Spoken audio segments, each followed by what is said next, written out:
And so tonight, we are here to give support to the PLP leader and the next candidate for the PLP in the general elections, which will be held later next month.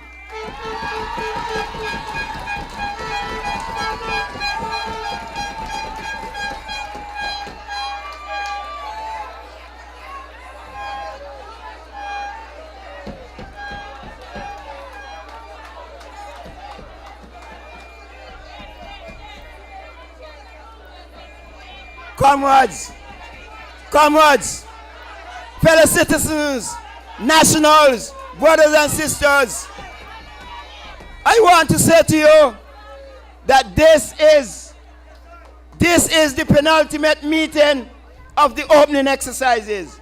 The final exercise, the final event will be held next week in West Bastia when we bring our opening exercise to a close.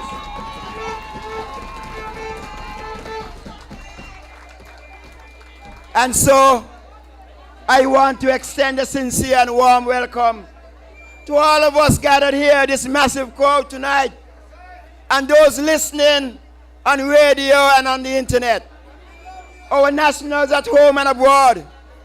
And I want to hail up our nationals, especially those abroad. We have had wonderful reviews from our nationals abroad, and I want to hail up all of them.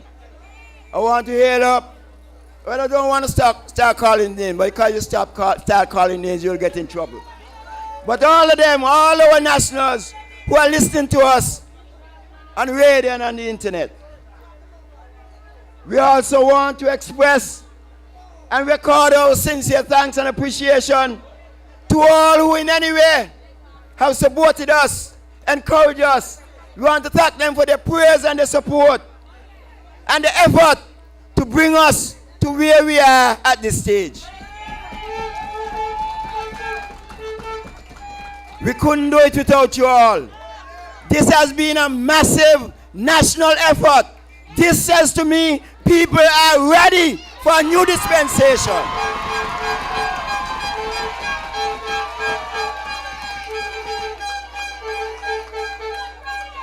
We could not have done it without your love, your support, your encouragement, and your prayers. This has truly been a labor of love. We want to thank you so much. The PLP, the People's Labour Party, the real Labour Party, the party that embraces unity.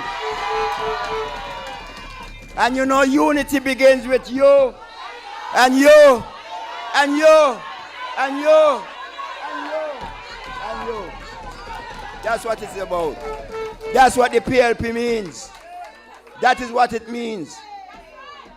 And so, this is our patriotic response. We have sat there, sat in the cabinet for the last 17 years, trying our best to get this ship on course and being frustrated all the way. And so, we had to take this stance for the betterment of our country, for our people, and for generations yet unborn. It is only time for the self-destruct. Greed and power is dirty empty.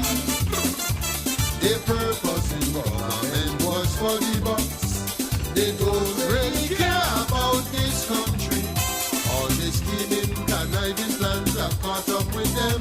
They are facing insurmountable problems, and just as sure as the sun will rise, this government must fall. The handwriting is on the wall. Fellow citizens, we are not trying to be sensational or to be alarmist, but we cannot underestimate the state of the crisis in this country. It is serious. It is serious. We want to say to you that no other leader in the history of this country has presided over such a dysfunctional system. and institutions. No other leader. Let me put it clear. Let me get it clear. This is not to say that Denzel Douglas has not done some good things. But we are saying our submission is that at this time, the prevailing circumstances and conditions demand that we create a new order and a new dispensation. We cannot continue the way we are going. What God He has done, we must say thank you very much. But it's time to chart a new course. Time to chart a new course. We owe it to ourselves and to future generations. We owe it to ourselves and future generations. And we only have to examine how the cabinet system has been undermined. In fact, when we got into government in 1995, we had a number of elders of the party. We had Limour, we had Fitzroy Bryant, we have St. John Payne, and all of them have tried in their own way to get Douglas to understand how the system operates, how a cabinet works, how the civil service works, how parliament works, to no avail. Fellow citizens, this has been a difficult and challenging time for us. And we have been trying all along to make sure that we could get this thing on course. The cabinet system that has been undermined. The Prime Minister gives you a ministry to operate, and he won't run it.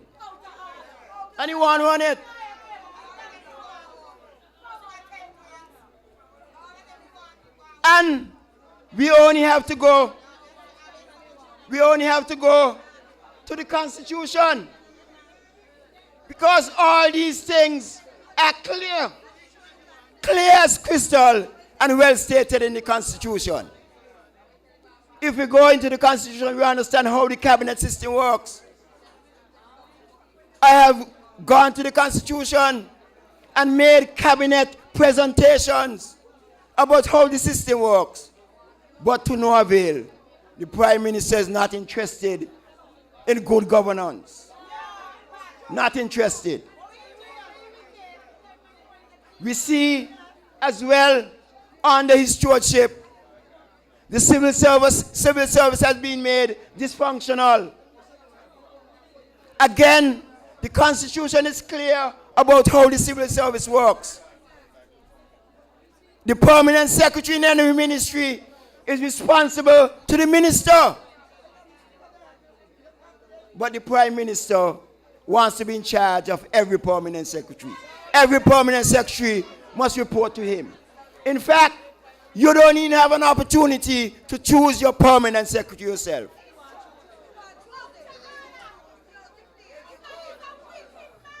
I'm going to tell you about another thing that the Prime Minister has done systematically, because it is my view that the Prime Minister intended to do all this a long time ago. He came in with those intentions in mind.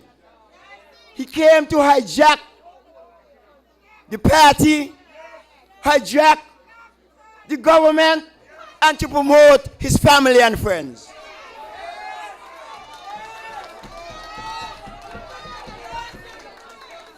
One of the first decisions the Prime Minister made when he got into government,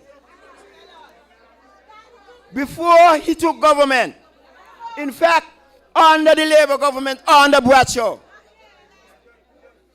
and I'm a man who studied Bradshaw.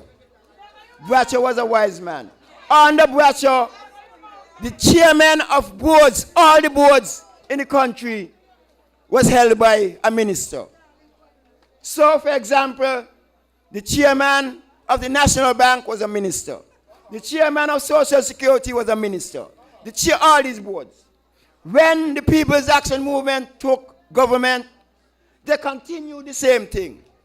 So the port had a minister, everybody had a minister. As soon as Douglas came into government, he had a bright idea.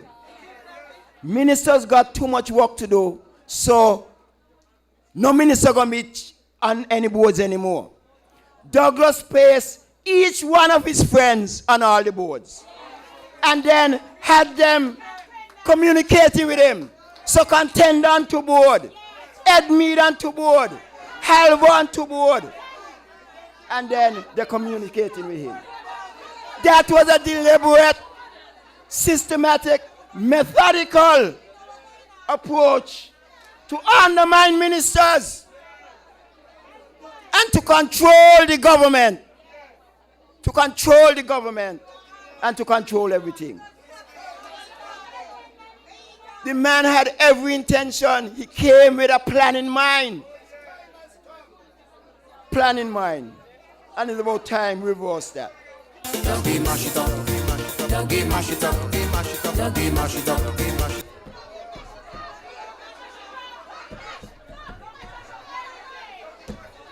And if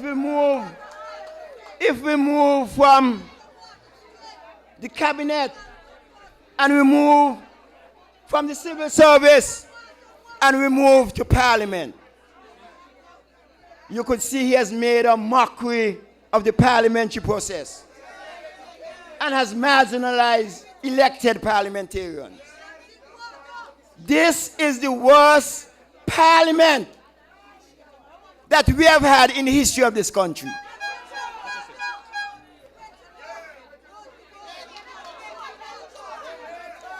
The worst parliament. We are ashamed of what's happening in this parliament. Every rule, every law has been broken. We had a proud parliament. I want to give you all a story. If you think that this parliament was not considered a parliament of the highest reputation. I've told the story already, but I'm going to tell you again. So you can understand what this parliament was like. Nothing like what it is now. When I went to England to study, I paid a visit to the House of Commons. To get into the House of Commons, you have to have an invitation. The day when we went down there, when my college went to visit, I did not have an invitation because I didn't know that I wanted to go that day. So they were running around trying to get an invitation for me to go into Parliament. They asked an elder statesman, Barbara Castle, if she could get an invitation for me so I could go into Parliament to see how the Parliament works. She said, I don't know if I could do that, but I will try. She said, by the way, where's the youngster from? They say, he from St. Kitts Nevis. She said, well, if you from St. Kitts Nevis, you don't need to go in there to see how Parliament works. If you had seen Bratcher and Southwell and France and company in action, that is the model of how Parliament works. That is what a lady in the British Parliament told me. If you're from St. Kitts and you've been to the St. Kitts Parliament, you have seen the best. Look at our Parliament now. Look at our Parliament. In fact, for the first time in the history of this country, we do not have a deputy speaker. Again, the Constitution is clear. The Constitution says at the opening of Parliament, the first thing you do is elect a speaker. And the next thing you do after that is to elect a deputy speaker. We have been operating for 3 years. 3 years. And we don't have a deputy speaker. That is a mockery of the parliamentary system.